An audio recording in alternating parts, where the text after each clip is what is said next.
नमस्कार दोस्तों, मैं श्री कृष्ण मिश्रा एक बार फिर से आपके सामने उपस्थित हूँ और जो मैं आज आपको बताने जा रहा हूँ ये शायद आपको किसी पंडित ने नहीं बताया होगा, किसी शास्त्र ने नहीं बताया होगा और जो इससे मिलता है शायद वो आपको मिला भी नहीं होगा। मैं आपको बताने जा रहा हूँ भगवान सत्यनारायण की असली कथा, उसका मर्म, उस कथा का के अंदर छिपा हुआ एक रहस्य है जो आप जानते ही नहीं।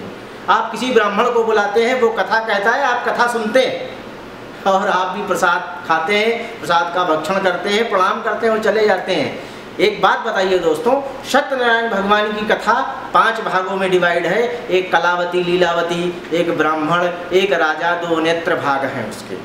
5 भाग मैं आपको बताऊंगा तो बहुत बड़ा ये वीडियो हो जाएगा। जो मैं आपको इसका मर्म बताने जा रहा हूँ ये बता ही नहीं पाऊंगा। तो जो बता रहा हूँ दोस्तों, जो एक बार सत्यनारायण भगवान की कथा सुनने से लीलावती को प्राप्त हो गया, जो एक बार भगवान सत्यनारायण की कथा सुनने से उस बनिया को प्राप्त हो गया, उस राजा को प्राप्त हो गया, आपको 500 बार आप वो कथा करते हो, आपको क्यों नहीं प्राप्त होता?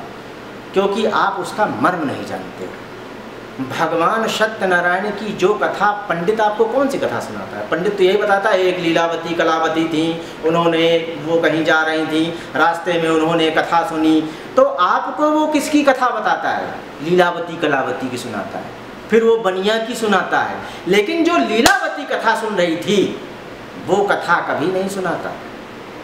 वो कथा दोस्तों, जबकि हर कथा के पार्ट में के अंत में उस कथा का मर्म है, लेकिन वो कभी नहीं बताता। जो मैं आज आपको बता रहा हूँ और जो आप कर लेंगे तो सिर्फ एक बार सत्यनारायण भगवान की कथा सुनेंगे, आपको वो मिलेगा जो लीलावती को मिलता था। तो मर्म सिर्फ इतना है कि भगवान सत्यनारायण, सत्यनारायण कहते हैं ना, जब आदमी खत्म हो जाता है तो आदमी कहता है कि राम का नाम सत्य है, हरि का नाम सत्य है, सिर्फ वही सत्य है। उसका मर्म सिर्फ इतना है कि सत्य के नारायण भगवान सत्यनारायण। उसमें हर कथा में लिखा है कि सत्य बोलो। आप वो क्या होता है, पंडित कथा सुना रहा होता है, आपसे कहता है यहाँ 21 रखिए, पंडित जी है नहीं अभी तो 11 ही पढ़े, आप उस गद्दी पर बैठकर झूठ बोल जाते हैं, तो आपको कैसे मिलेगा? जो लीलावती को मिला आपको कैसे मिलेगा? सत्यनारायण की असली कथा वही है, सत्य का व्रत। मैं ये नहीं कह रहा हूं कि आप जीवन भर सत्य बोलें, आप एक सत्य का व्रत तो अवश्य ले सकते हैं कि आज, अभी और इसी वक्त से कल इस वक्त तक मैं सिर्फ सत्य ही बोलूंगा, सत्य के सिवा कुछ नहीं बोलूंगा।